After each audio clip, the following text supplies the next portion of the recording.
Good morning, good noon, good evening, wherever time and place you're listening to us from the 909.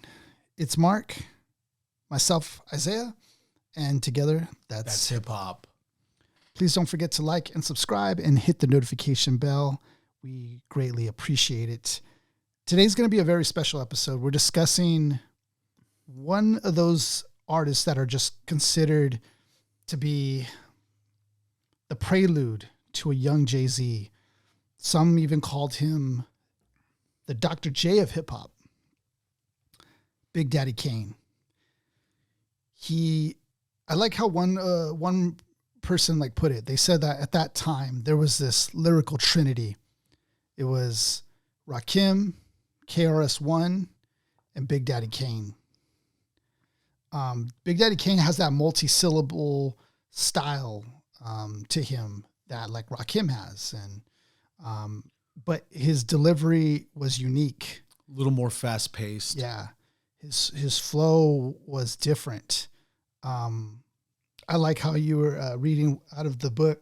Cool Mo D says it was like he approached the game with an attitude like we were all wasting time before he came. All right, guys, I'm here. Party started. Yeah. He's technical. He got the flow. He has the charisma. He has the style, the rawness, storytelling. He checks a lot of boxes. And for one guy to have all that in 88, I mean, who was doing stuff like that, what he was doing? You keep listening to this album, and in the back of your mind, you're like, damn, this is 88. Yeah. You know, with that lyrical style being brought to you in the late 80s, no one else was doing it besides the collective that we mentioned. Your KRS-Ones, your Guru, maybe Rakim, LL, Cool J, Cool G Rap. Cool G Rap as well. Yeah. And a lot of people from the Juice Crew, which he was a part of. There's not the answer is not that many. Yeah. And a lot of people did not want to take that risk of being super lyrical, because the main strength that you need in being super lyrical, you have to have some semblance of intelligence. You have to be able to have these big words that you want to put in these raps make sense. Yeah. Not saying that the MCs that predate him do have a lack thereof in the intelligence, but it's just I'm talking about the context of the risk. If you do not have that knowledge and you try and make those unwarranted attempts, Big Daddy Kane had warranted attempts because he was a very dominant master at the game. Yeah. He made English his bitch. Yeah. The English very language. Consistent. He was ghostwriting for Biz Markie, actually. So he had the pen. He had that skill to him. Eminem even compliments him, gives him praise, and he compliments just to show off some of the reasons or that Eminem appreciates him. He cites the track Smooth Operator.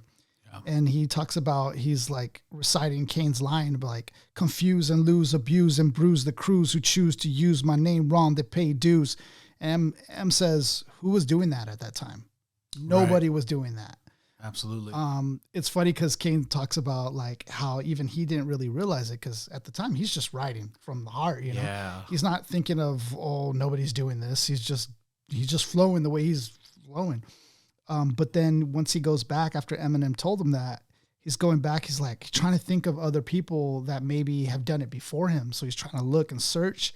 And he just said, to this day, I still haven't found somebody else doing it. So that's kind of crazy to me. Yeah. The guy had mad skills, very praised by a lot of the top tier artists today. A lot of shout outs, a lot of people sampled his stuff. A lot of people in top 10s have him in their top 10. Yeah. Yep. Exactly. Who was it you said that had him very high on their list? So based on, and I love to reference this book for people that need a quick education up to the year 2003, to this, when this book was written. This book is called There's a God on the Mic. It's authored, what a dope title. Authored by Kumo D. There's a god on the mic. Kumo D. I'm not going to name everybody in the top 10 that he has, just for, spoilers. But he has Big Daddy Kane as number, I believe it is. Can they find this 4. book? Can they find this book at their local library? I hope so. Probably in all the New York libraries, they should have it. But damn, dude, real quick, I want to say I went to the Virgin Mega Store back in 2000, 2002, 2003.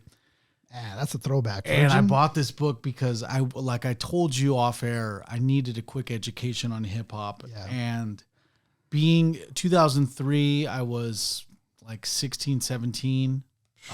Like I wasn't, I was very young at the time. Let's see, 98. Yeah, actually like 15. Yeah. And just trying to learn. Yeah. Trying to learn and just trying to work my way backwards. And hence a lot of the reasoning of my old school roots and a lot of the old school golden era hip hop fondness that I have for it relies in this book and relies on me just going back and like, damn, dude, like, yeah, these brothers can spit. Yeah, this was a great time in hip hop. This was considered the golden era. Yeah. This album that we're talking about, actually, Long Live the Kane, is very influential for the golden era. Very influential. I think we were just talking about that book. Chuck D breaks down like I didn't know that he broke it down like that, but he breaks down a lot of artists and a lot of their skill sets. Yes, so there's over 50 MCs plus he has different excerpts. He put Big Daddy Kane at what number 4? 4. Number 4. Puts him at number 4. Yes. Right behind KRS-One and Rakim, I believe. Yes. You had mentioned. Yeah, Rakim's up on that list too. Yeah. So very, very high up on that list. And then another thing just to mention, part of the legendary Juice Crew. This is a legendary crew in hip hop. Everybody who was somebody was on that crew. It's like a Hall of Famer type of roster that they have, including Master Ace, including some other greats, Biz Markie, and what I found dope about Big Daddy Kane was that he was like the understudy of Biz Markie. That's kind of like crazy because Biz Markie I see more as like an MC in the way of like. Being a partier, like the party to the crowd, to him, back to the crowd. Yeah. Whereas Big Daddy Kane is actually like a lyricist, So there's like, it's crazy that, but the lyricist is under Biz Markie. Yeah. The story goes that Biz Markie was, I guess, I don't know, he was beatboxing or doing something at the mall or something. And one of Big Daddy Kane's, I don't know if it was a family friend or family member, was like telling him like, yo, you got to hear Biz Markie though. This guy, Biz Markie, he's like, man, shut up about Biz Markie, man. Just go take me to him. So they go, out of frustration, he met him. Yeah. And it's like the most beautiful connection, but it starts with him being pissed. Just take me to him already. Freaking Biz Markie, man. Let me show him up. So he's about to like basically out rap his favorite rapper. And he takes him to the mall where Biz Markie's at. And he's like, all right, let me spit something. And so he spits something and Biz Markie gives him dap like, man, yo, you got talent, man. Like we need to connect and do something. So that's how he got into the Juice Crew. And then he starts writing for Biz Markie. Dope story. It's like kind of one of those like, legendary stories that you would, come across. But it's interesting interesting way how he came into the crew and like really made his mark. So we're talking about the debut album, Long Live the Kane. This album was released on June 21st, 1988 by Cold Chillin' Records. I think that was a dope name. It was produced by Marley Marl and established both as premier artists during hip-hop's golden age. Scratches by Mr. C and guest features by Biz Markie, Scoob Lover, and Andre Booth. Runtime is 46 minutes and 40 seconds. It peaked at 116 on the US Billboard 200 and number 5 on the top R&B hip hop albums. So you can see the different margins there just on the category. It reached gold in sales, which, is nothing to cough at. Like that's a really good accomplishment. $500,000. So when did you first get introduced into Big Daddy Kane and like, how did you come across this album? Yeah, through the education of just looking back through history, just trying to figure out like what rap was all about. You have Big Daddy Kane being mentioned a lot. Not so much in the to the commercial success, but when I was looking for hip hop acts and when I was looking to like get into trying to figure out MCs and trying to see what like I would appeal to, the usual list of people would show up, the Rakims, Gurus, and all that. And when I ended up hearing Big Daddy Kane, I had Demetrius actually had that stash of CDs that I was able to burn through. Yeah. And he had Big Daddy Kane, Long Live the Kane. And his name alone didn't really leave me with nothing to impress. Yeah. I only say that in respects to, it just sounded like he was going to be doing like gangster rap, or he's going to do some or pimp stuff or something like that, maybe. And so, but then upon hearing him, nothing like that at all. They even give him dap a little later too. I think he gets a good resurgence back in the early 2000s because there was this video game that came out called True Crime, Streets of New York, the sequel to True Crime Streets of LA. Okay. In True Crime Streets of New York, that soundtrack is only rivaled by the soundtrack provided by Vice City and San Andreas, Grand Theft Auto. But True Crime Streets of New York had Ain't No Half Steppin'. And I would hear that and I'm like, hey, oh, that's Big Daddy Kane. Oh, damn. Like, so that kind of connection played with that, me playing in the video, me listening to him via the video game.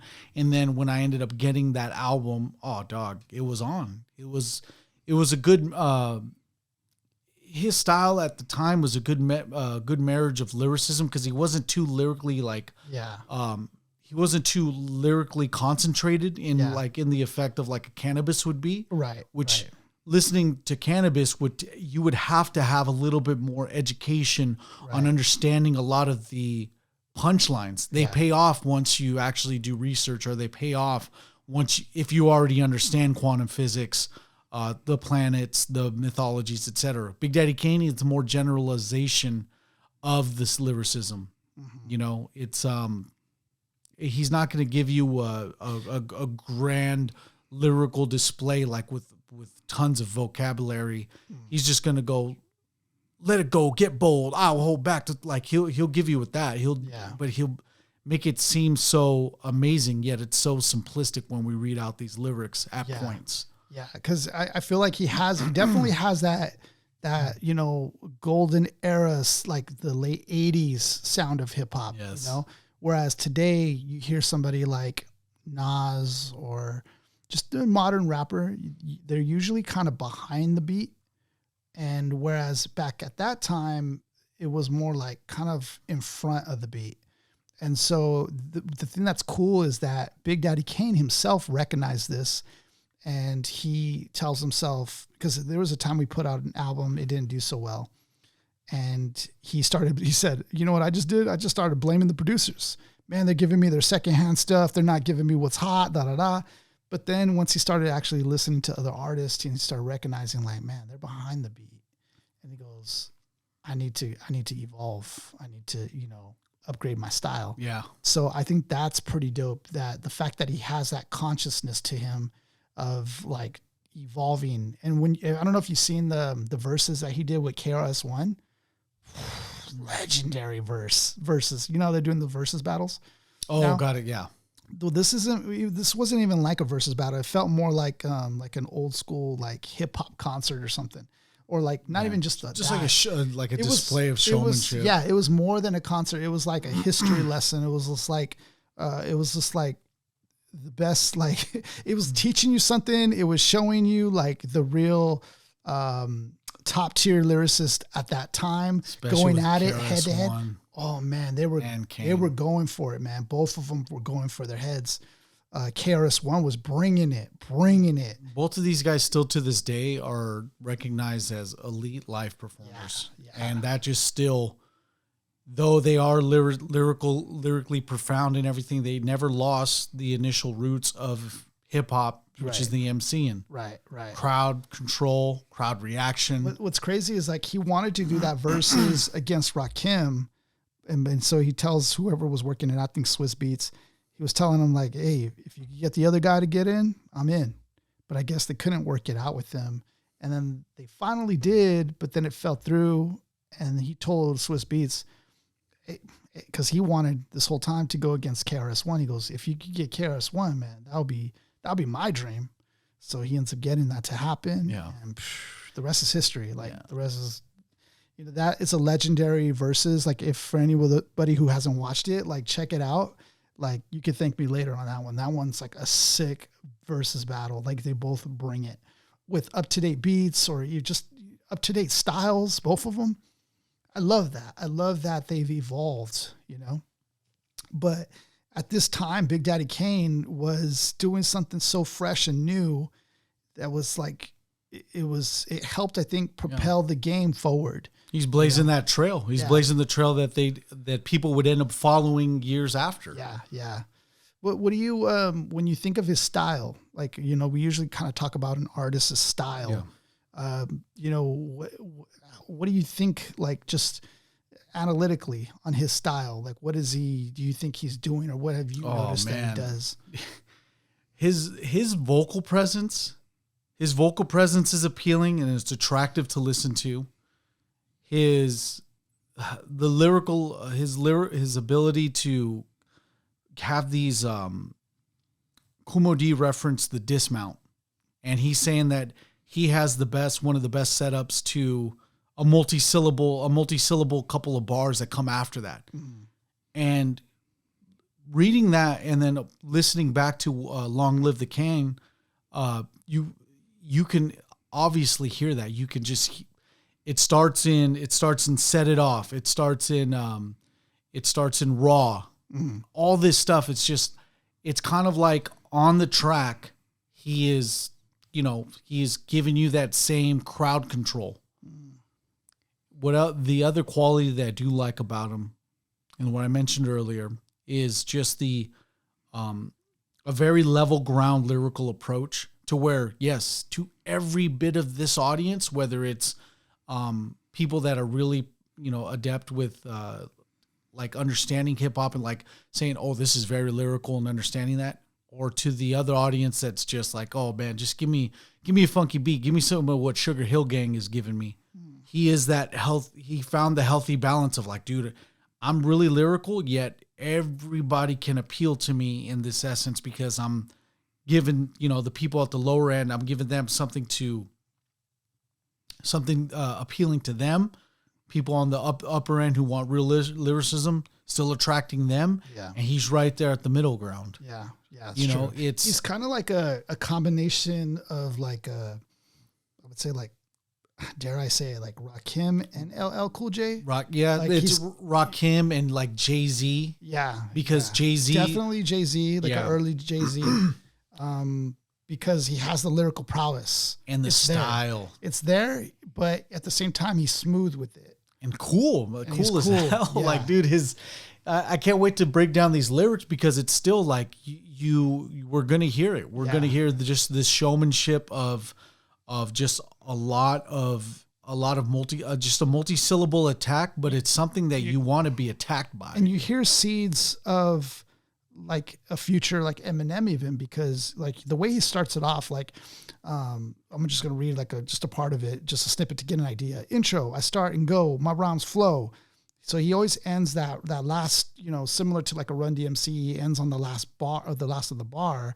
But then all of a sudden something's different. Like after the third or fourth couplet in, suddenly he'll do things like that would dare to compare. I do declare that's the dismount. That's the dismount that they were talking about. It's like, it's the setup to then another multi-syllable attack. Suddenly he just like stacks it up now, which I thought like, that's today's world. That's today. That's what happens now. People like stack up rhymes and all that, So there's like early seeds of that, hearing him. But like you said, I like the fact that he and the vocal presence as well. Like very unique vocals. He's like that kind of MC that I was talking about last couple episodes where it's like cut to tape. Yeah. Like you don't need to do nothing with his vocals to like enhance it or make it better. It's just good. And then the best example of that would be like Tony the Tiger. I'm great. Yeah. Dude, he's providing his own little sound engineering within the bar. Right. And he MCs won't take that risk if they don't feel like taking that risk. Yeah. But you feel when he wrote that lyric, I'm going to make it sound like a Tony the Tiger joint. Right. Like I'm going to do that. See, I like the fact that he can do that. Like he'll in the middle of a bar will kind of set it up in a way where he knows he's going to do that. And like sometimes it's just like perfect timing. His timing is really impeccable. The mini skits are nuts. Like I'll even tell it to you like this. Like he branched a lot. There's a lot of influence with Kane onto me because I feel like there's times where you could act a little goofy and make rhymes. That's why I'm always like, I'm the freestyles. I'm always like doing these sound effects or like doing this. Even when he goes, even if I stutter, I could still come off. Dude, who's taking that risk? Who's taking that risk? Who is taking that risk when you have an engineer in the recording booth and it costs a lot of money to make these records? Yeah.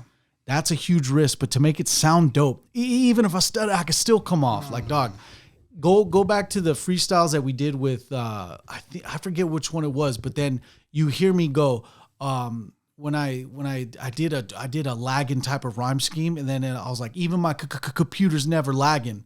Like I just stuttered like that to make it prove like a contradiction of whatever, but it just felt cool to do that. And like Kane made it cool to do that. The thing about Kane too is his cadence is really nice, man. Cause he has a way about like the way he flows and raps. It's almost like there's times where he's like almost even shouting it, but in a way of like a Biggie, like a Notorious Big, like it was all a dream. Yeah. Like there's a way about Big Daddy Kane, the way he pronounces stuff, it almost sounds like he's like just letting it rip, you know, like just spitting it where it's like he's shouting it in a way, but like it just sounds nice. It doesn't sound like it's shouting at you. It just sounds natural, the way he flows with it. So dope style, impeccable MC, one of the early greats to help kick hip hop in the right direction and propel us forward. He's making a documentary on Netflix. I don't know if it came out or when it's supposed to come out, called Paragraphs I Manifest. And that's going to be a dope documentary because he has a lot of MCs talking about lyricism. It's about lyricism. About time they start talking about it. Crazy. Dude, you know what? Prove that's a dope point because I hope they bring modern MCs to explain what's going on. I think so. I think he is bringing modern MCs too. Because you need an explanation for some of this stuff. Yeah. Like it's cool that he's bringing the OGs. I anytime the OGs need to talk about what they're doing, you couldn't go wrong. Right. You can't go wrong from 88 to 95. Yeah. Dude, anyone that was on the mainstream level at that point, you know, minus the gangster rap genre, dude, they were putting it down. It's like lyrically, I should say, just for clarification. Otherwise, I'm going to get roasted in the comments for some reason. Apparently, if we talk too long about a specific artist that we're covering, it's we're going to apparently need timestamps. Sorry to upset people talking about DMX. Yeah, on our last one, you know. We had a new guest, guys. We had a new guest. I kind of wanted to know his perspective and why hip hop. You know, peace to Mark for doing his thing. He's a local MC here, and high respects to him. He's a great MC proper. Yeah, he's a good MC too. So you know, we're not just picking anybody here. So let's talk about the album cover really quick. I think somebody mentioned online that Big Daddy Kane was notorious for bad album covers. I don't know if that's like just his own opinion on this heel or if that's something that's a thing. Dude, I liked this cover though, to be honest. That one and then his next one. Yeah. Anytime you're surrounded by chicks feeding you grapes. Yeah. That means you've made it. Multiple women feeding you grapes. That's like heaven. That means they're all with the program, dog. Yeah, that's like heaven right there. So we're looking at the for those listeners who aren't watching our YouTube, which feel free to jump on our YouTube. It's youtube.com/that's hip hop. Quick promotion. Yep. But we're looking at the cover. It shows Big Daddy Kane in Caesar crown. Yeah, in this like Roman garment with like some like a purple cloth over him, and he has a lot of jewelry, a lot of gold. He's being served maybe some wine, some fresh wine from some 3 baddies. Nice chalice. Yeah, and one of the ladies is holding his cane, which has like kind of like this, I don't know, scepter has like a maybe like it's like a little. It's not. It's like a sun god or something. Yeah, it's like a sundial kind of thing, but it's just showing the rays of a sun. Right. Possible homage to his 5% roots. Possible. Yeah. 5% are for sure. Yeah. Everything's appropriate here as far as like it looks like he's the man. Like, you know, we're getting the guy has a lot of charisma with the ladies. There's the nickname that he has. I believe it is Black Caesar. Okay. But yeah, it's I mean, and it's also fitting with his name because, you know, Big Daddy, it's, you know, I don't know, it's like what he kind of wants to be called. He has 3 women around him. This is the high top fade. I got to mention that. That's a very classic look at that time. The high top fade. With that, bro. A lot of respecters to hip hop, you know, wanted to have that style, to have the high top fade that was very fresh looking. Yes. Big Daddy Kane had that. And then remember that for the various nicknames he has, I got the Caesar. I got Black Caesar confused with his other alias is Count Macula. Count Macula. Count Macula, but then also to Dart Gable in reference to Clark Gable. Okay. I think I heard from that. It happened one night. From Clark Gable, it happened one night. Okay, I heard about that one. But then also the Kane is Kane for King Asiatic. Nobody's equal. How sick is that? Again, it's a reference to the 5%, but the Asiatic black man. Yeah. It's their about their perception. It's alluding to their perception, their ideologies of the 5% nation. But if you're looking at someone named Big Daddy Kane, it has to look like that. Yes. It has to look like that. Otherwise, you're looking at this big dude named Kane. Yeah. But dude, it's I would like to put emphasis on the fact that his second album also has a bunch of chicks surrounding him. And then you got to also give props to the title, Long Live the Kane. You know, Long Live the King, obviously, is the phrase, how it goes. But he has it as Long Live the Kane. And so also playing into the same acronym because it's just the... metaphorically, he's like the Caesar here. King Asiatic. King, yeah. So King to Caesar, Caesar crown, the same type of crown that the Emperor Caesar would, the Emperor Caesar or the Emperor would wear. Right.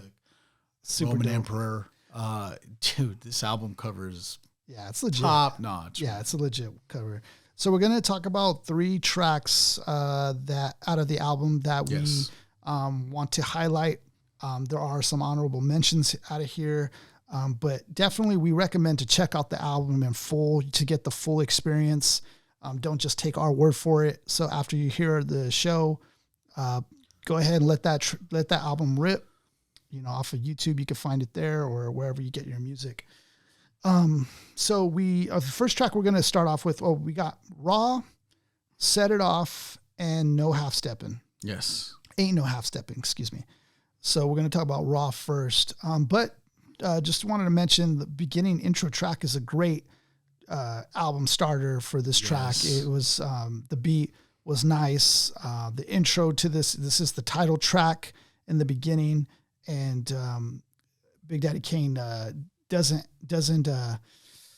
he comes off strong on that album on that first track. Yes, for sure. So we're talking about Raw. I thought Raw was interesting because he talks about this story of how this track came to be, where he says that he was chilling at his girl's house, and usually he would go to Marley Marl's place to like listen to records and to cherry pick what we wanted to sample. Yeah. And his girl was like, "Why are you going over there for? I got albums here. You can listen to them here." He's like, "All right, let me see what you got." So he was cherry picking through some albums, and he found a couple of things he wanted to sample. I think there was a James Brown one, and so he took some of those. And then before he went to Marley Marl's, there's this record store he would go to first copying the ritual of Biz Markie. Biz Markie would do this. And so he went there, and the guy who was working there, he goes, man, we got some fresh James Brown imports, blah, blah, blah. So he shows him, and there's like this hot, like, breakdown beat, and he's like, oh, give me that. I want that. Yeah. Takes that to Marley Marl, and Marley Marl was already working on a beat for this track, Raw. And he goes, I want to do this track with you, but sample this. And Marley Marl was like, nah. And then once he heard it, he was like, oh, yeah, I see what you're saying. I see what you're saying. And so I thought it was really cool because it shows you how involved Big Daddy Kane was with this actual music. Like, he would actually peep game, listen to things himself, and be like, yeah, I want that. I want that. So I want to rap over that. Yeah. So whoever looped it at first, because he went to get a pizza, comes back, he goes, nah, you missed the loop where there's like the snare has like a half-second delay. He goes, I want you to capture that into this beat as well. Damn. So he didn't even miss that part either. Yeah, he didn't miss a beat on that, because then the guy had to be like, oh, all right, how to do everything from scratch again, because this is analog we're talking about. Yeah. So, but it just shows you how involved he gets with his music, and like down to the beat. He wants, he knows what he likes, and he took a lot of things from Biz Markie, a lot of beats from that Biz Markie passed on, but it's really dope that he knows what he likes, and then, he can perform on that. Yeah. And he can do it fast, he can do it slow, like however way you want it. So it's pretty dope. So this track, I think you get a lot of his lyrical prowess on this. This is the remix to the actual original track. Yeah. And the original track, I personally prefer because it sounds more raw. Yeah. This one sounds nice though. It still has a lot of the original verses on it with the added, I think, first verse to it. So it's very nice. Okay, here it comes. Since the far off days when man first heard a scratchy noise on the cylindrical drum accompanied by staccato human tones, it has been his aim to add breadth and depth, to give realism and spaciousness, and even where it applies to convey actual movement. That's pretty crazy already, that sample. And then going into verse 1. Yeah. And this is a fast-paced beat, mind you guys. So this is going pretty fast. He's lyrically just shredding it. Intro, I start to go, my rhymes flow, so get up and dance because Kane said so. If you were lounging around, it's time to get up. Pardon my expression, but I'm here to tear shit up. I appear right here and scare and dare, a mere musketeer that would dare to compare. I do declare, getting busy is where it's at. But what you're saying, you wouldn't get a point for that, because you're a featherweight and your rhymes you carry light. But I drop bass like Barry White. So how could you think that you pose a threat? So I like already how he's showing his lyrical prowess right there. Yeah. Even with references to, you wouldn't get a point for that. And references boxing, where in boxing you do get 9-10 point rounds. Yeah. You get points deducted you can get points deliberately deducted. So it's like there's times where a boxer would get head butted. Yeah. And the ref would get the opposing boxer 1 point, go to each judge 1 point. So he says you won't get a point for this. You wouldn't get a point for that because you're a featherweight and your rhymes you carry light. So he's saying in the ring, I'm going to be taking the most points because your punches there are not effective. Dang, that's pretty dope. Yeah.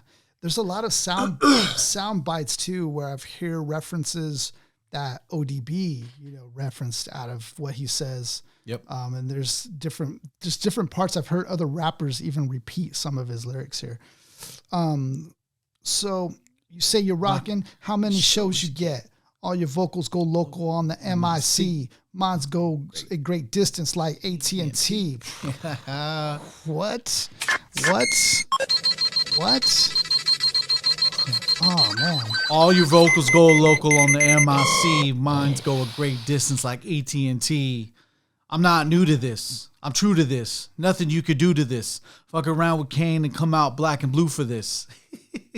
So, go for what you know. Attempt to debate so I can humiliate. We can go rhyme for rhyme, word for word, verse for verse. Go get you a nurse. Oh, no, get you a nurse. Too late. Get you a hearse. Yeah, I like this because it's reminiscent of Cannabis. Cannabis, we talked about his style, how he builds on the bar and he keeps taking it another level up. Yep. And he levels up. And I like this because he goes, you know, pick your scene. Cannabis is infamous for like, what was it? Battle you in the net, battle you in the flesh. I'll battle you over the phone. You could call me collect. Right. Infamous for that. We could go rhyme for rhyme, word for word, verse for verse.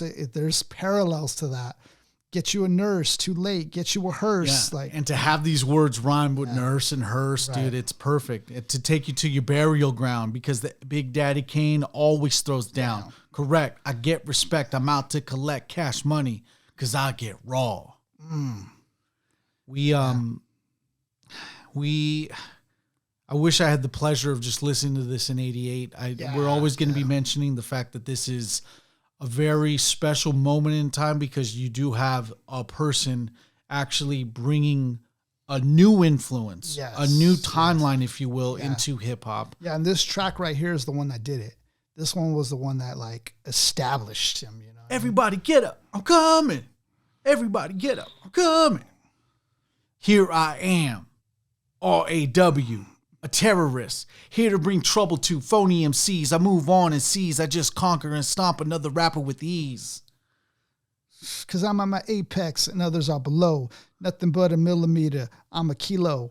Second to none, making MCs run. So don't try to step to me, because it ain't the one. I relieve rappers just like Tylenol. And they know it, so I don't know why you all try to front. Perpetrating like a stunt when you know that I'll smoke you up like a blunt already. I mean, this is early times when you're talking about he's throwing metaphors in there, you know, using Tylenol, using deliberate metaphor when he's like, I'll smoke you up like a blunt. Right. I'm genuine like Gucci, raw like sushis, to stage a rage is what rap did to me, to make me want to create chaos and mayhem, cold rock a party up until the AM. I'll make a muscle, grab a mic and hustle, while you standing dazed and amazed. I bust a little rhyme with authority, superiority, and captivate the whole crowd's majority. That is great, excellent rhyming, because you're going with letting them know that you have the authorization to do all this, that you're superior than anyone else trying to attempt this, but even then, so you have the ability to capture the majority of the audience. This is again an allusion to the MCs at their core being able to have crowd control, the chant and response. You know, the "Can I kick it? Yes, you can," like, "Hey." Oh, like just like the crowd control like that. Oh man, you can rap and just throw on a rap show, or you could throw on a show. Right. We're talking trying to get the crowd involved, letting them know that you're evolving through the performance. Yep. And it makes the world. It's what separates, you know, the top tier people who do it professionally to the amateurs. You know, that's what separates it. The rhymes I use definitely amuse better than Dynasty or Hill Street Blues. So Dynasty, the show Dynasty, the Hill Street Blues at the time, both were hits. Dynasty's famous for the Who Shot JR. Yeah. A lot of people tuned into that, so that's a good that would be a great reference for 88. Hill Street Blues as well. I just like the metaphors he's using, these pop culture references. Like, this is so early in doing stuff like that. AT&T, yep. So early. That even plays there, but too. But he's doing it, I think, even more than the typical MC, because I'm sure maybe MCs used metaphors, but I don't know how many bunched them up like that, you know. I'm sure to score adored for more without a flaw, because I get raw. Everybody get up. Give a speech like a reverend. Rapper starts severing. And in my lifetime, believe I never been beaten or eaten or just tooken out. You know, to come to think about it, I keep MCs looking out. Look at this though. Like already you can see the intelligence of this lyricist, because give a speech like a reverend. Reverend and severing doesn't rhyme. Yeah, slant rhymes. But he's already doing slant rhymes. Yeah, so like this is so early. Like this is stuff that you see now, but this is back then. Doing that, which is just nice. It's nice. And imagine hearing this in 88. Like, what? Did he just rhyme reverend with severing? And some people would have to look up the severing. Like what is that? Yeah. To even just look that up. So it's it's barely creeping into like complex vocabulary. Oh, and I like this, even the phrase, in my lifetime, believe I've been beaten or eaten and just taken out. Come to think about it, I keep MCs looking out. This is a famous ODB line. Yep. I keep MCs looking out. Cross me dropping babies. Another make it go crazy. Like you can hear the influence that Big Daddy Kane had. MC's looking out. And real nervous when I'm at your service. Give me that title, boy. You don't deserve this. I work like a slave to become a master. When I say I rhyme, you know that it has to be perfectly fitted, because I'm committed. The entertainer and trainer, the King will get with it. I go and flow and grow to let you know I damage you. I'm not an amateur, but a professional. Unquestionable. Without a doubt, superb. So full of action, my name should be a verb. My name should be a verb. So going with the tie into grammar, the tie into the professional, unquestionable, without a doubt, feeding into this dismount when he goes, without a doubt, superb, full of action. My name should be a verb. So that dismount at the end of that bar leads into saying, so full of action, my name should be a verb. Right. Superb. So it's kind of like a bar that stands out, but it's still assisted by superb. I don't know the technical term to call it or what Andre would call it, but I would use the phrase anchor. Superb, so full of action. My name should be a verb. Like that to me is what it's doing. It's being an anchor for you to like come back and like latch something else onto it. Yep. That already though is like demonstrating intelligence to me and just a lyrical like master. This is his debut album, but that's like lyrical mastery already. If you're doing stuff like that. Setting up, for the next bar by just using one word, superb, so full of action. My name should be your verb. He used one word, set up, anchor, so full of action. My name should be your verb. That's style, that's skill. Yeah. My voice will float on every note. When I clear my throat, that's all she wrote. The minute that the cane starts to go on, believe it's gonna be smooth sailing, so on. And as I put other rappers out of the misery, get them in the battle and make them all history. Ruling and schooling MCs that I'm dueling, watch them all take it fall as I sit back cooling on my throne with the bronze microphone. God bless the child that can hold his own, because I get raw. I like that. He's even giving you the salute to those who can hold their own, in the ring. God bless the child that can hold his own. That's a sample right there. Right. This is where the break actually goes, instead of going with everybody get up, it actually goes with ain't it good to you? And then it goes, here's an experiment to begin with. 24/7 chilling, killing like a villain. The meaning of raw is ready and willing. So breaks down the acronym for RAW to him is ready and willing. Yeah. To do whatever is clever, take a loss, never. And the rhymes I bust coming off is a must. And I come off hard with rhymes that are odd. I rip the microphone and I leave it scarred. Never smoking or hidden or taking a sniff. Only crushes MCs that be trying to riff. I get strong and titanic, do work like a mechanic. Make MCs panic. They all get frantic. Now that whole antic scheme is kind of tough because there's not a whole lot of options to go with that. Just knowing personally from trying that. Yeah, exactly. So that demonstrates right there, again, skill there. And skeptic, like a girl on a contraceptive. As I rock, but hey, what you expected. I'll get raw for you just like a warrior, rapping like a samurai, and I'll be damned if I ever let the Fisher-Price MC hang. Fisher-Price MC. But that's pretty sick though, like rapping like a samurai.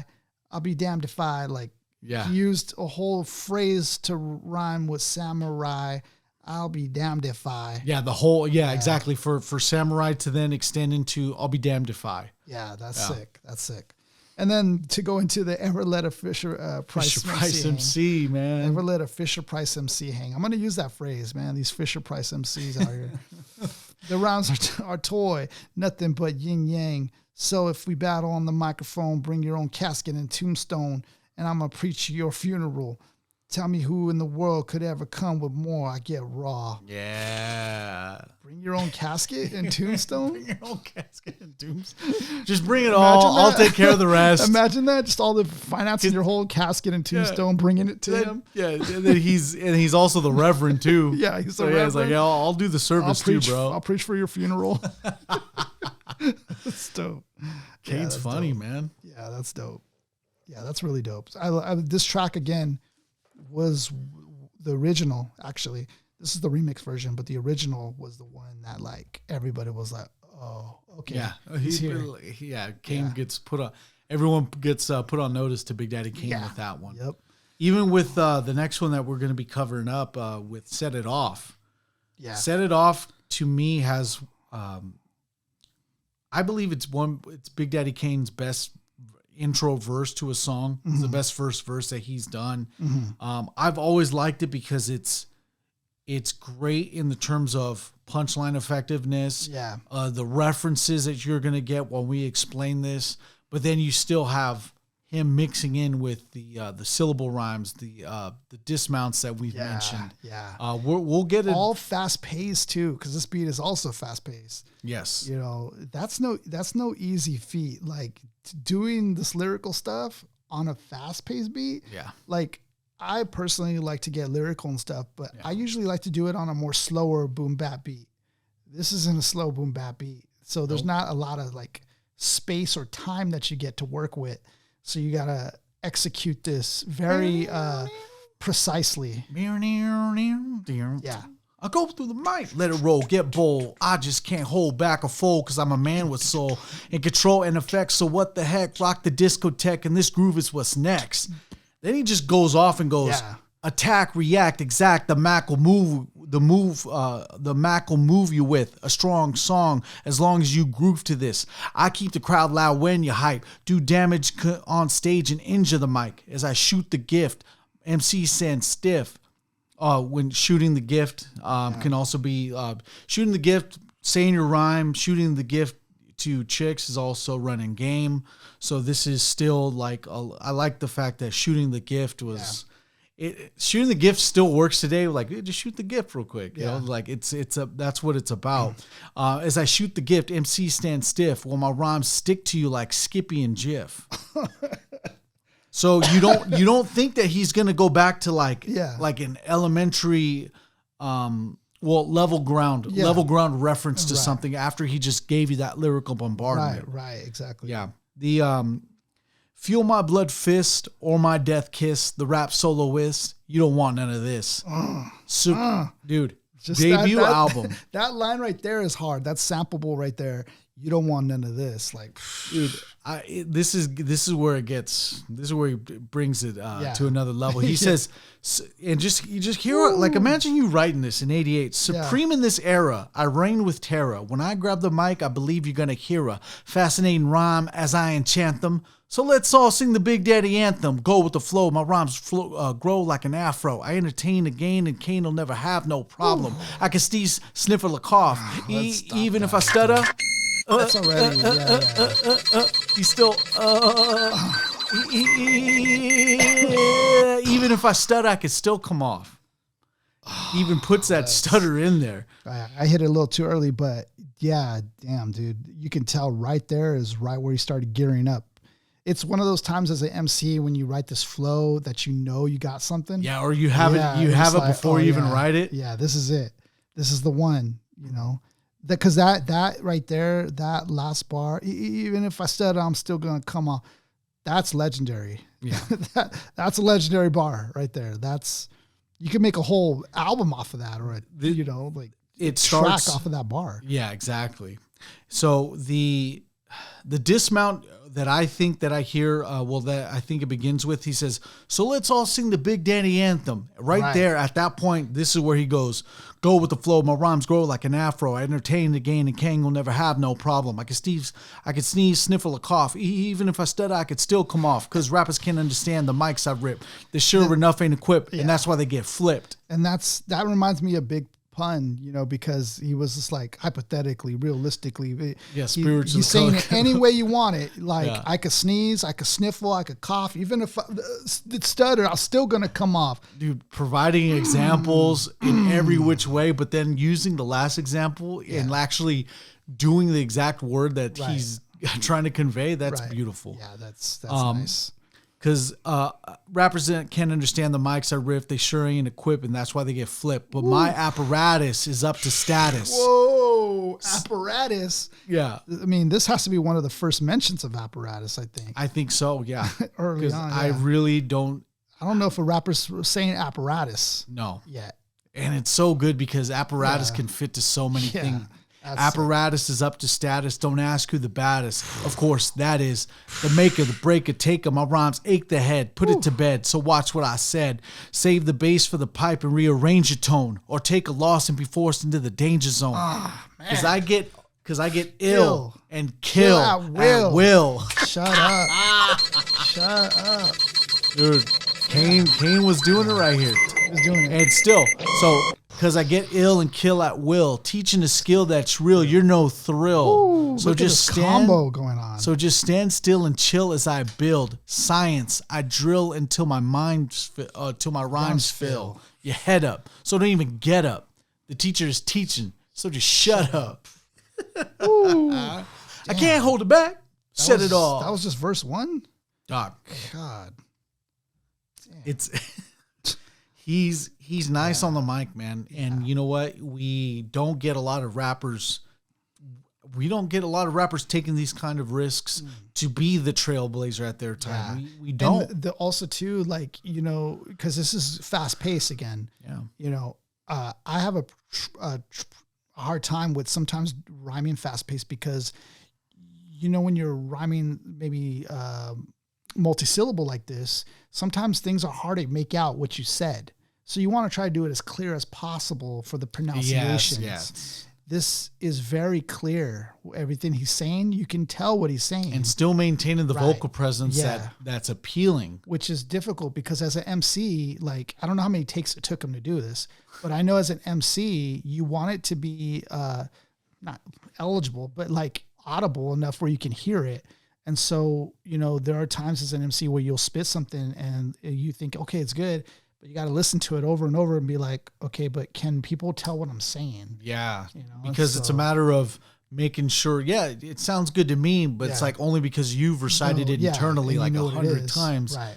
It's a matter of you listening to it and saying, okay, will the audience understand what I'm saying? Yeah. Like, am I actually enunciating enunciating everything effectively? Right. So props to him because everything so far has been very clear. Yeah, and not only that, but just keep it within the cadence that you're used to, and to feel comfortable rapping that, because you can rap super fast and you'd be like, this is not how he typically raps. Yeah. With Kane, it's like, no, or like Kane's in the area where he needs to be with. Or sometimes when you have too much in there, you lose your sound.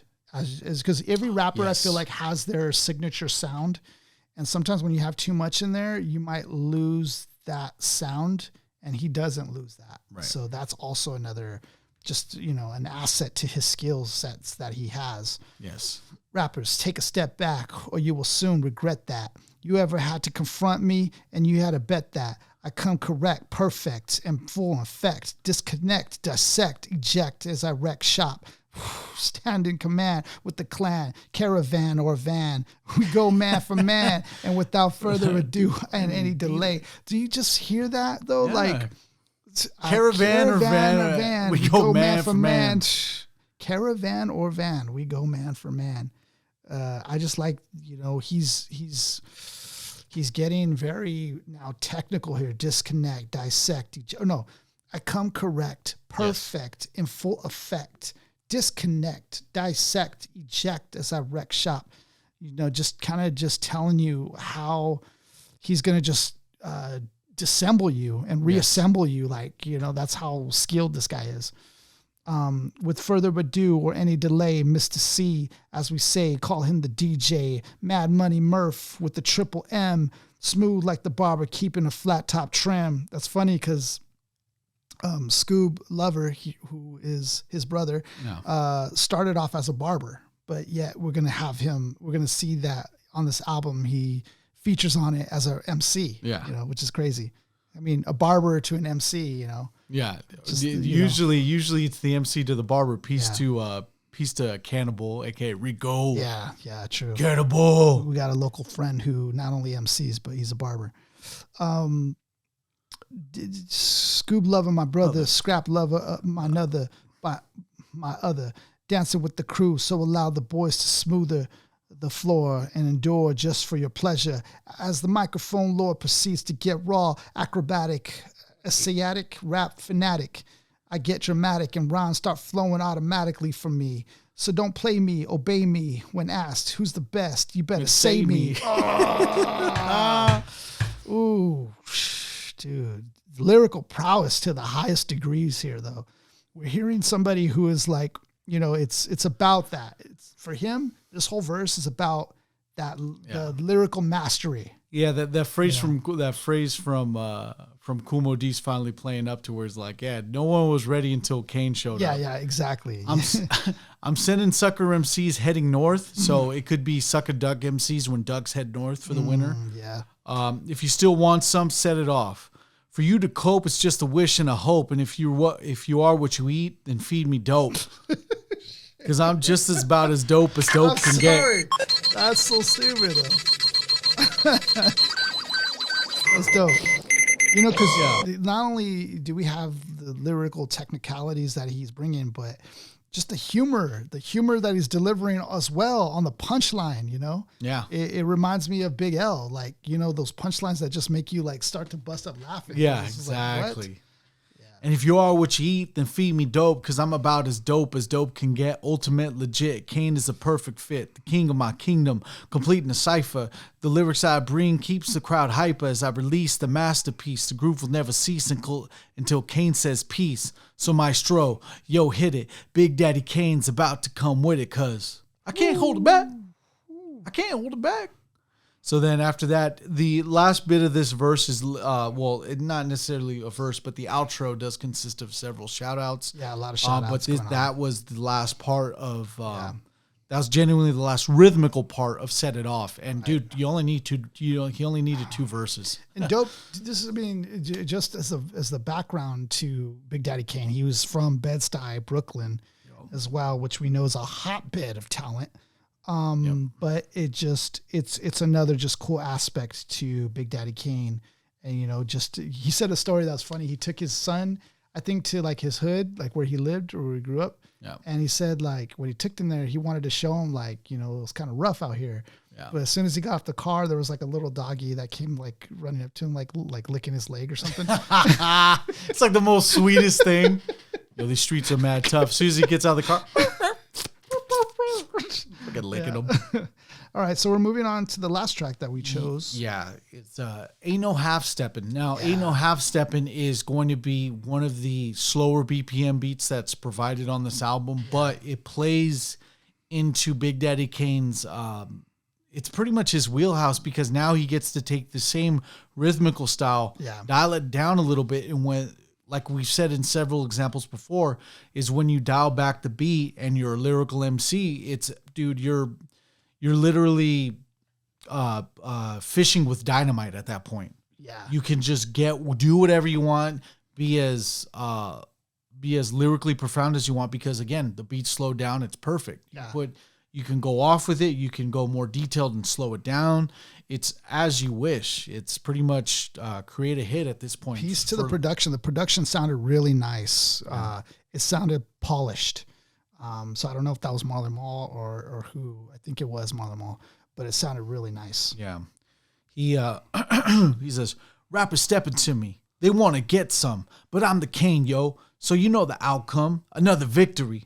They can't get with me. And this one right here probably had people's head scratching. Yeah. So pick a BC date, because you're history. Whoa. That is sick. That is sick. I never heard nobody say that. So let's go back to it. Another victory. They can't get with me. So pick a BC date, because you're history. What a bar. What a bar. I'm the authentic poet to get lyrical. For you to beat me, it's going to take a miracle. And step into me, yo, that's the wrong move. So what you want, Hobbs? Dope or dog food? Competition, I just devour like a pit bull against a chihuahua.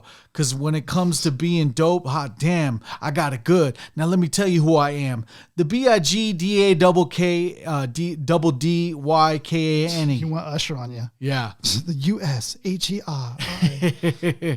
The BIGDADDYKNE. Dramatic. Asiatic. Not like many. I'm different, so don't compare me to another, because it can't hang. Word to the mother. Stop right there, man. I like the confidence that he's coming out with. Like he's very consistent, man. Because like every track so far, and you know, even with the slower tracks, like it was still like delivering great lyricism still. It's know? A lot of these songs are about him boasting. Yeah. But the thing, but you have the variety of how he does it that makes it seem like at the end of the album, you're like, you thinking about him boasting 90% of this album is an afterthought because you're presented with a great album that is, audio, you said it, like audio-wise pleasing to hear, and then lyrical-wise pleasing to hear. Yeah, you said it, because there's some dynamics to this. Like, I mean, we so far the tracks we touched on are the ones of his lyrical prowess, but you got tracks on here like "The Day You're Mine," where he talks more about a lover that he wants to be his. Yeah. On the Bug Tip, where it's like him with who was it, Scoob Lover. Yes. And they go back and forth, and it's a really cool story build. And at the end of it, they do like a beatbox, and he's just like rapping over that, like if he's on the corner or something. Yeah. So there's a lot of dynamics to this, as well as Mr. C's master plan, which shows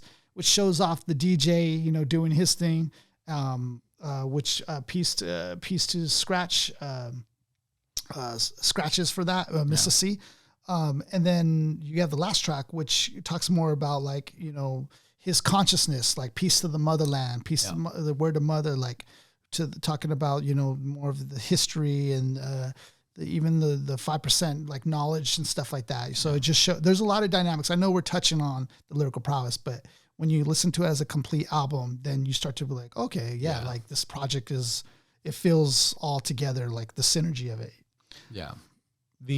I forgot to briefly mention a part of the intro, but it's like, he's mentioning, you know, I'm gonna take this nice mellow beat, drop some smooth lyrics. Yeah. Cause 88, time to set it straight. You know what I'm saying? Ain't no half stepping.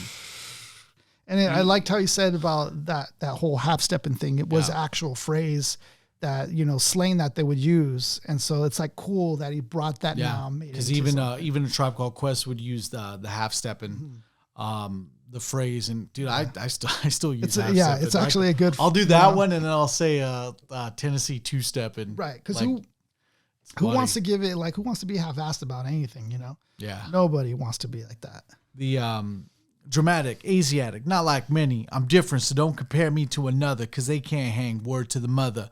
At least not with the principle in this pedigree. So when I roll on you rappers, you better be ready to die because you're petty. You're just a butter knife. I'm a machete that's made by Ginsu, so it's the Ginsu knife, baby. Yeah. Wait until when you try to front so I could chop into your body just because you try to be basing. Friday the 13th, I'm going to play Jason. So it's kind of like the early roots of like, oh, it's going down, basement, like just like providing the punchline after you've explained it in the same bar, but a little less with a little more impact in this one because it's more deliberate. Friday the 13th, I'm going to play Jason right after he just talked about that he's going to prep a knife to slice you up with. Right, yeah. That's a nice couple in there. So no type of joke, gag, game, puzzle, or riddle. The name is Big Daddy Kane. Yes, big, not little. Oof. So define it. Where's your walking papers? Sign it. And take a walk as the Kane starts to talk, because ain't no half stepping. I'm the Big Daddy Kane. I like that. As he starts to walk, so ain't no half stepping. Yeah, that's sick. That's sick. Yeah, verse 2, my rhymes are so dope and the rappers be hoping to sound like me so soon. I'll have to open a school of MCing for those who want to be in my field and court. Then again, on second thought, To the MCs coming out sounding so similar, it's quite confusing for you to remember the originator, the boy do I hate a perpetrator, but I'm much greater, the best. Oh yes, I guess suggest the rest. You should fess. Don't mess with your test, your highness. Don't mess or test your highness. Unless you just address the best finesse, then bless the paragraphs I manifest. Ooh, shit. Ooh. Dude. I know. I kind of wish that. I'm going to repeat it again because it's worthy. There you go. Yeah, please. It's worthy of that.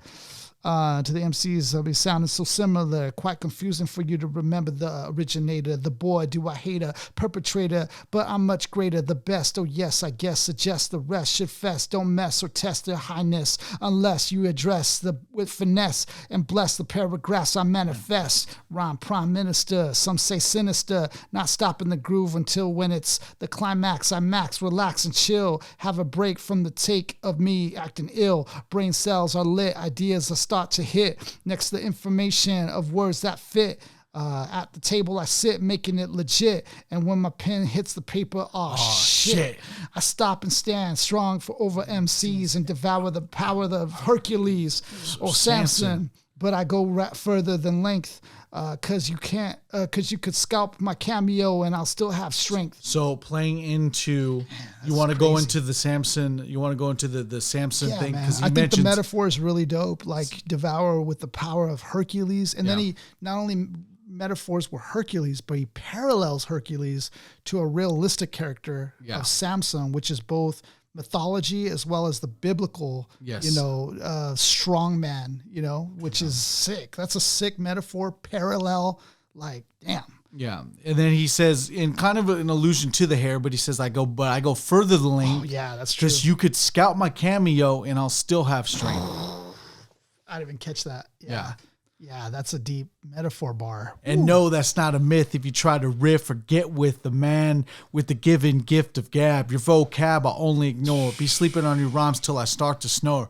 You can't awake me or even make me fear you, son, because you can't do me. Oh yeah, fear you, son, because you can't do me none. So you think about it. If you're trying to go when you want to step to me, I think you should know that ain't. No, have, step in. I'm a big fan of metaphors. I'm one of those MCs that like to add metaphors in my raps. Yeah. And so, I want to give this a lot of praise because I think that metaphor right there is really dope. Yeah.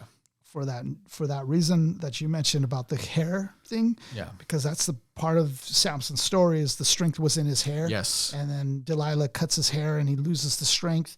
And so that whole idea of, going into that Hercules, Samsung even, that he is still strong. Even if you cut his hair off, he's still going to have strength. Yeah. Is a very dope metaphor bar. Yeah. Very nice. Very nice. Yeah, because the payoff. Tucked in here, too. Yeah. Tucked in here. Just the payoff could be for people who don't even understand rap. Could be like, oh, yeah, that's cool because he's referencing this. It kind of like could attract people to listen. Right. And it's one of those bars that are just tucked away in like the 70th percent of a verse, like towards the end, which is nice because, I don't know if you really plan to use that ahead of time or not, but sometimes rhymes just come to you or metaphors just come to you. And as you're writing, it's just like, oh shit, this is crazy. Like, it's kind of one of those things.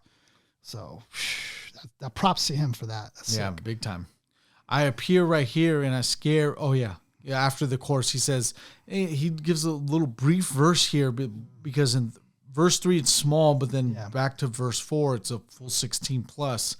I appear right here and scare and dare a mere musketeer that you dare to compare. Put him in the rear, back there where he can't see clear. Get a beer, idea, or near stare. Yeah.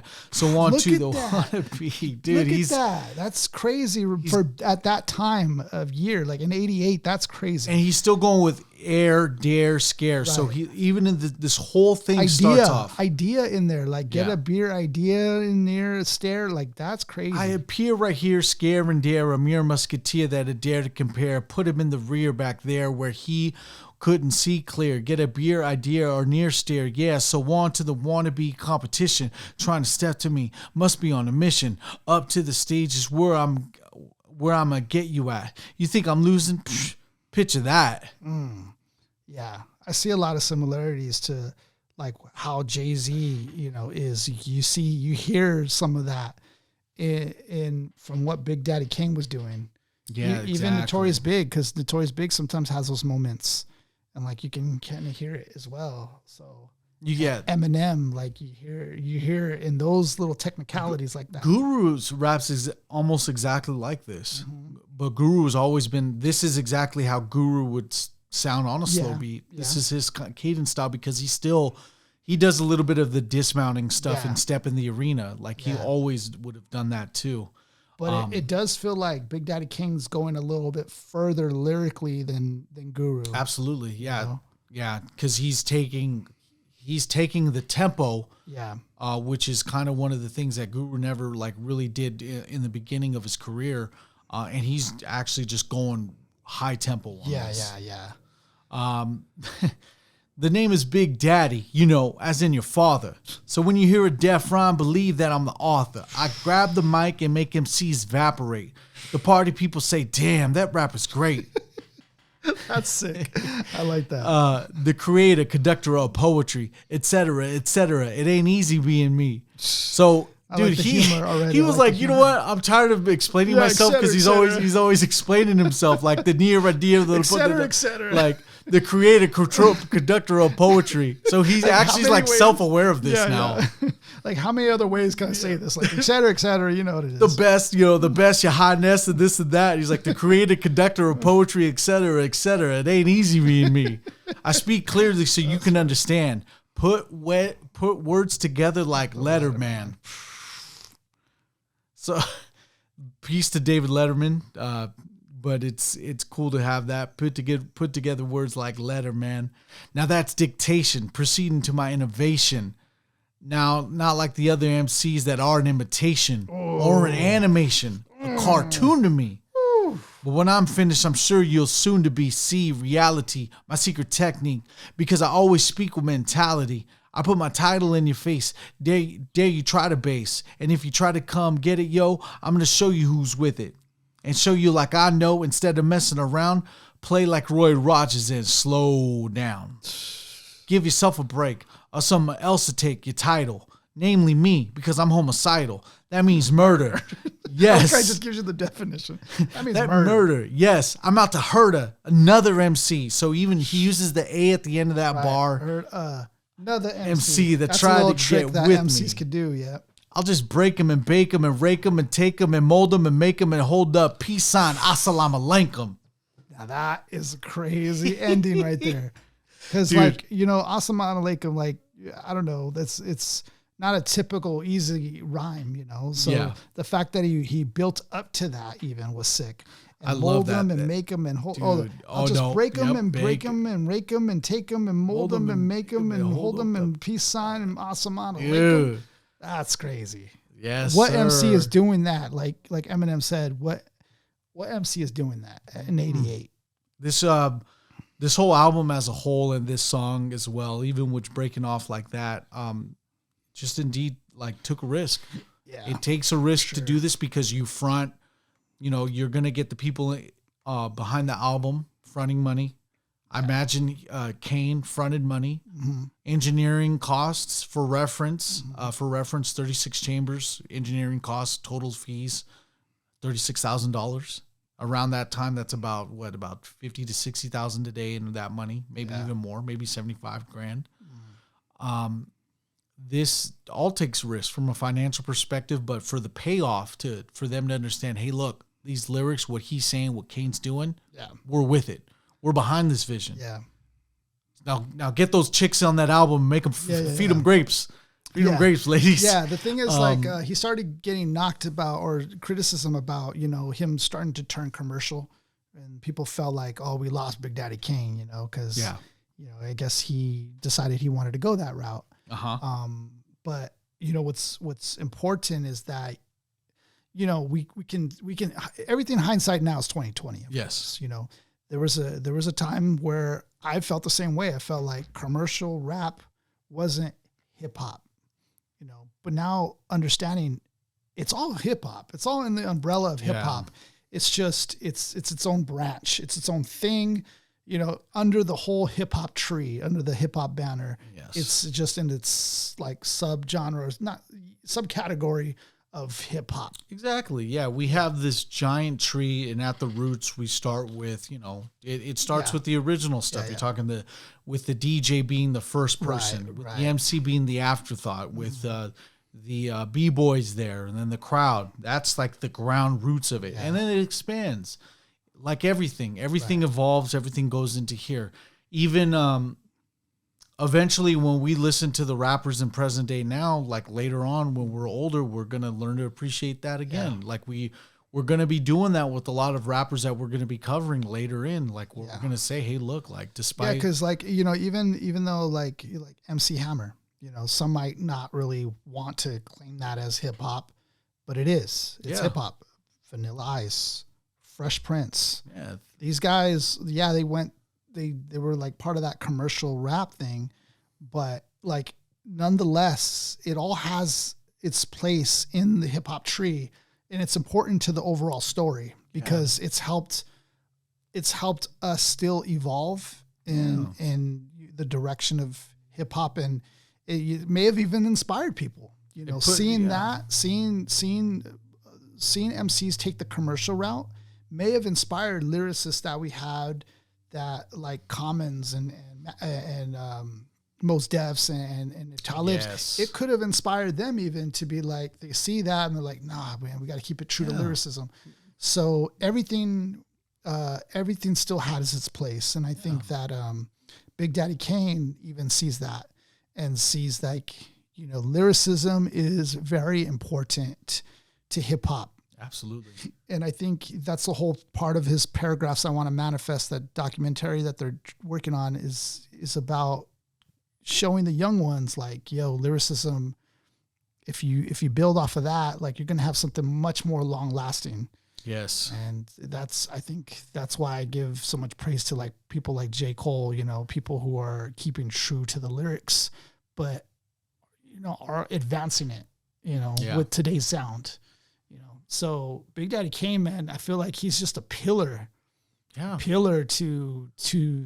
MCing, like to the lyricism. Like you have an 88, a decade out, you have the release of the Black Star album. You have Big L's, 98 effort, Lifestyles of the Poor and Dangerous. Yeah. You have all these people that were probably directly affected by what Big Daddy Kane was doing, because you have a fellow Brooklynite, you got Mos Def, you got Mos Def and the like from Brooklyn and all that. So it's going to be one of those things. Like, imagine if he wasn't a part of the timeline. Yeah. Like how do you have, who wouldn't you have in this situation? Right. Like it plays, he directly affects other MCs at this point. Yes, he does. Kane is in my top 10. I'm always going to have love for him, Rakim and all that, just because it's, no matter what position you're in, like lyricism's always going to stand strong in hip hop. Some of this sound that came around just came and went. A lot of these phases within commercial rap came and went.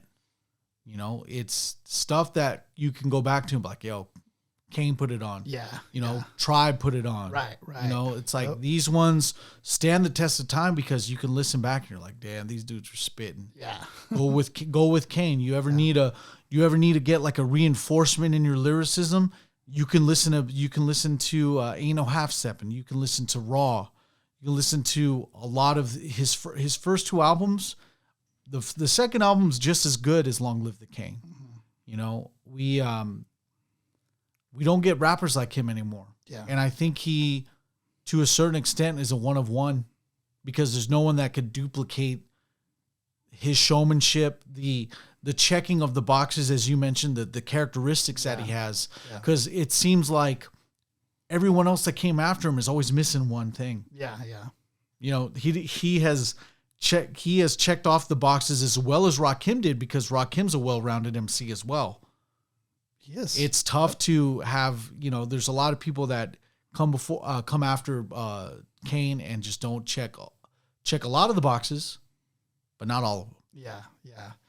So, guys, you got to check out this album if you haven't listened to it, or if you have listened to it. Leave a comment about, what's your thoughts on this album and your favorite tracks and things you've taken away from it. Like, yes, that adds to the conversation of this album, and I look forward to seeing some of that. So, peace to Big Daddy Kane. I feel like, man, he's done so much for hip hop, and I just love what I'm seeing like him do, man. And he's still keeping active in the world of hip hop. So peace to him and evolving, man. It's dope. Give him the peace sign. Assalamu alaikum. Yeah, assalamu alaikum. So before we exit the show, of course, we have a few things to mention. One, we're still on the road to 400 subscribers on YouTube. Yes. So if you're a fan of what we're doing and you don't half step, you don't want to half step here. You want to make sure to find us on YouTube. You can find us by / that's .hiphop909, or it might be that's hiphop909. So one of those two. It's going to bring you to our page, and make sure you subscribe and hit the notification bell. That really helps us a lot.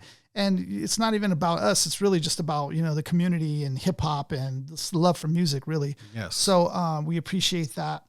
Of course, we also have El Notorious Pin still going. Mark's been working just tirelessly, keeping up to date with like new pins and giving the people, options of what they can add to their gear. So talk a little bit about that, Mark.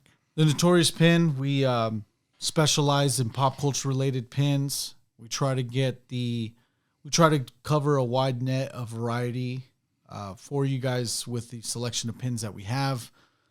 We are also in the works now. It being the new year, now I get back to work, so the cons and markets and such, they're going to be back in full swing. So that means new pins are in order. So we'll keep you guys posted on some new stuff.